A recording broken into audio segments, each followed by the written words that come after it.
हम सब ही अपने फोकस, मेमोरी और ओवरऑल ब्रेन परफॉर्मेंस को बढ़ाना चाहते हैं और इसका एक बहुत ज़रूरी हिस्सा होता है हमारी बॉडी में जाने वाला खाना, क्योंकि जो कुछ भी हम कंज्यूम करते हैं वो सीधा हमारे खून में मिलकर हमारे दिमाग और शरीर के हर दूसरे हिस्से तक जाता है। जहां हम ये बात जानते हैं कि जंक फूड हमारी मेंटल परफॉर्मेंस को खराब कर सकता है, वहीं जिन फूड्स को बहुत हेल्दी माना जाता है उनमें से भी कई स्पेसिफिक फूड्स ऐसे होते हैं जो दूसरे हेल्दी फूड से ज्यादा इफेक्टिव होते हैं और उन्हें कंज्यूम करे बिना हम अपने ब्रेन को उसकी मैक्सिमम कैपेसिटी पर यूज नहीं कर सकते। और तभी आज के एपिसोड में हम ऐसे ही टॉप 10 फूड्स की बात करेंगे जिनकी रेगुलर कंजम्पशन आपके मेंटल प्रोसेसेस को ज्यादा स्मूथ बना सकती है। Number 10, eggs. क्योंकि नेचर ने एग्स को ऐसे बनाया है कि उसमें एक नई लाइफ फॉर्म डेवलप हो सके और इस वजह से एग्स काफी पोटेंट और न्यूट्रिएंट डेंस होते हैं। आपको एक एग में vitamin B6, vitamin B12, folate और कोलिन जैसे न्यूट्रिएंट्स देखने को मिलते हैं, जहां विटामिन B12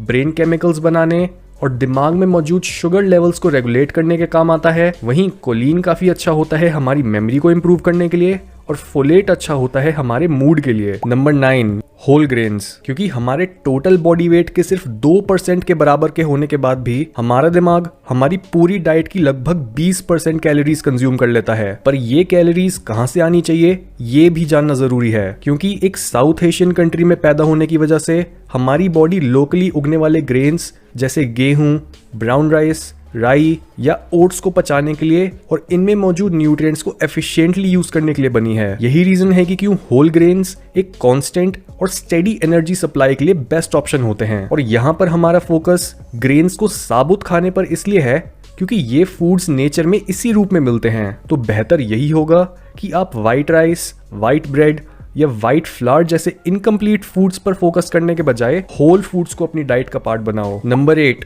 डेट्स। क्योंकि डेट्स हमारे दिमाग में मौजूद इन्फ्लेमेशन बढ़ाने वाले प्रोटीन्स को कम करने में काफी मदद करते हैं, जिसका असर हमारी मेमोरी और लॉन्ग टर्म ब्रेन हेल्थ पर पड़ता है। इसके साथ ही हर रोज सिर्फ 3 से 4 डेट्स की कंजम्पशन हमारे ब्रेन सेल्स को मरने से रोकती है और हमारी मेंटल अलर्टनेस को बढ़ाती है। Number 7, fatty fish. साइंस बताती है कि हमारे दिमाग का ज्यादातर हिस्सा फैट से बनता है और फैट्स के कई ऐसे टाइप्स होते हैं जिन्हें हमारी बॉडी खुद नहीं बना सकती और वो हमें अपनी डाइट से लेने होते हैं। ये होते हैं एसेंशियल फैटी एसिड्स। नेचर में मिलने वाला सबसे पोटेंट और हेल्दी फैट सोर्स होता है फैटी फिश, जैसे सैमन, सार्डीन्स या ट्राउट फिश।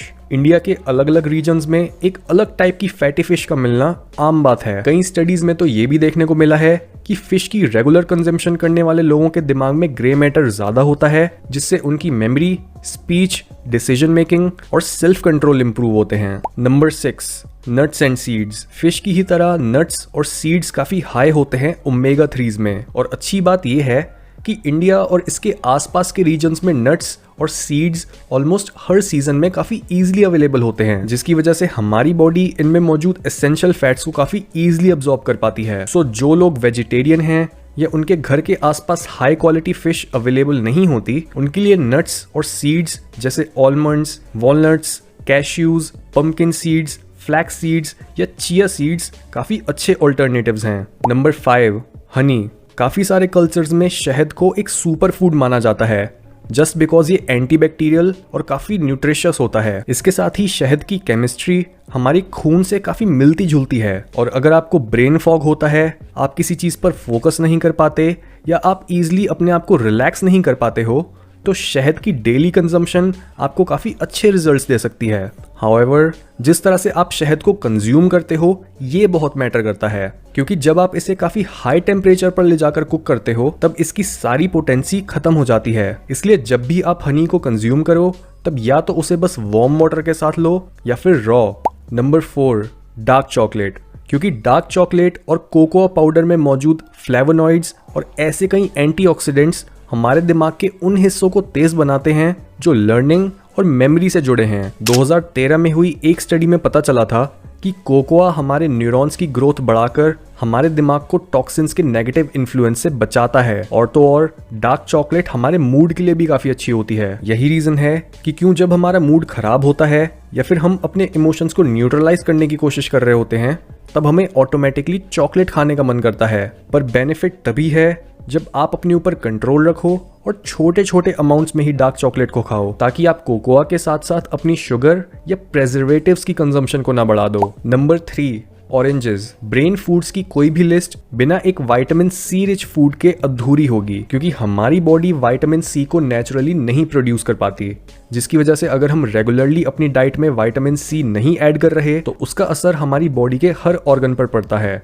इंक्लूडिंग हमारा ब्रेन। एक दिन में सिर्फ एक मीडियम साइज्ड ऑरेंज खाने से ही हमें इतना विटामिन सी मिल जाता है जिससे हमारे न्यूरॉन्स के ऊपर मौजूद प्रोटेक्टिव लेयर ज्यादा स्ट्रांग हो सके और हमारी ब्रेन फंक्शनिंग ऑप्टिमाइज हो सके। और जस्ट बिकॉज हमारा फोकस विटामिन सी पर है, आप ऑरेंजेस को रिप्लेस भी कर सकते हो कीवी, गुआवा, पाइनएप्पल या स्ट्रॉबेरी जैसे फ्रूट्स के साथ। Number 2, turmeric. ये स्पाइस काफी यूजफुल होती है हमें काम रखने में और हमारी मेमोरी को इंप्रूव करने में। टर्मरिक को इतना पावरफुल बनाता है उसका मेन कंपाउंड करक्यूमिन, जो कि एक एंटी इन्फ्लेमेटरी एंटीऑक्सीडेंट है। स्टडीज बताती हैं कि करक्यूमिन अल्जाइमर्स डिजीज के प्रिवेंशन और ट्रीटमेंट में यूजफुल होती है, और जो लोग डिप्रेस्ड या मूडी फील करते हैं उनके लिए भी रेगुलर टर्मरिक कंजम्पशन बहुत बेनिफिशियल होती है। नंबर 1, ऐश गॉर्ड यानी सफेद पेठा। ये फूड इस लिस्ट में फर्स्ट नंबर पर इसलिए है क्योंकि ज्यादातर लोगों के केस में वो ऐश गॉर्ड को पहली बार कंज्यूम करते ही अपनी मेंटल अलर्टनेस में काफी नोटिसेबल बदलाव महसूस करते हैं। ये उन लोगों के लिए एक सुपर फूड है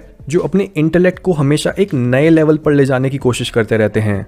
यानी चाहे आप एक स्टूडेंट हो, एक टीचर, एक पैशनेट रीडर या फिर एक थिंकर, ऐश गॉर्ड आपकी मेंटल कैपेबिलिटीज को एक एक्स्ट्रा ऑर्डिनरी बूस्ट दे सकता है। इसे कंज्यूम करने का सबसे इजी और इफेक्टिव मेथड होता है इसका जूस बनाना और उसे सुबह खाली पेट पीना। कई बोनस फूड्स जो टॉप 10 ब्रेन फूड्स की लिस्ट में तो नहीं आ पाए, पर फिर भी उन्हें खाने पर आपकी फिजिकल और मेंटल परफॉर्मेंस इनहेंस हो सकती है, वो है ब्रोकली, बनाना, बीटरूट्स, टमेटोज, स्पिनच, आंवला, कोकोनट ऑयल और सिनेमन। इसके साथ ही अपने ब्रेन को पूरी तरह से ऑप्टिमाइज करने के लिए अपनी डाइट को एडजस्ट करने के बाद आपको फोकस करना है अपनी स्लीप पर, क्योंकि जब हम सोते हैं तब हमारा दिमाग ये छांटता है कि कौन सी मेमोरीज को लॉन्ग टर्म के लिए स्टोर करना है और कौन सी मेमोरीज ज्यादा इंपॉर्टेंट नहीं है। इसके साथ ही वो टॉक्सिन्स जो अल्जाइमर्स डिजीज जैसी बीमारी से जुड़े होते हैं वो सोते समय ही बाहर निकल पाते हैं, और बिना ढंग से सोए हम किसी चीज पर फोकस भी नहीं कर पाते। इसलिए हर रात 7 से 9 घंटे की नींद लेना बहुत जरूरी है।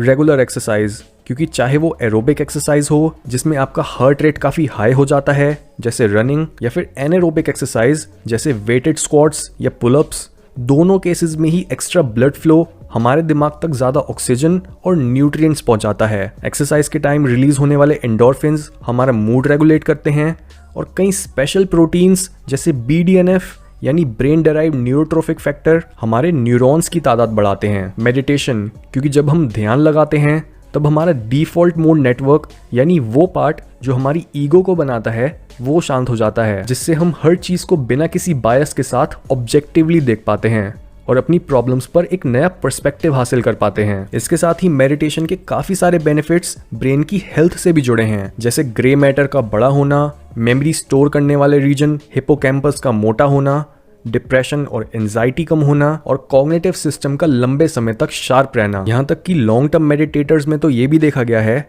कि उनमें हाई फ्रीक्वेंसी गामा वेव्स ज्यादा फ्रीक्वेंटली और इजीली रिलीज होती हैं, जिससे उनकी अलर्टनेस और एनवायरमेंटल अवेयरनेस नॉर्मल लोगों के कंपैरिजन में बहुत ज्यादा होती है। वाटर, क्योंकि हमारा दिमाग 70 to 80% पानी का ही बना है, और बिना इनफ पानी के ना तो हम क्लियरली सोच सकते हैं और ना ही कुछ मेमोराइज कर सकते हैं। और लास्टली, अपने ब्रेन की परफॉर्मेंस बढ़ाने के लिए आपको अल्कोहल और सिगरेट जैसे हार्मफुल सब्सटेंसेस से दूर रहना है।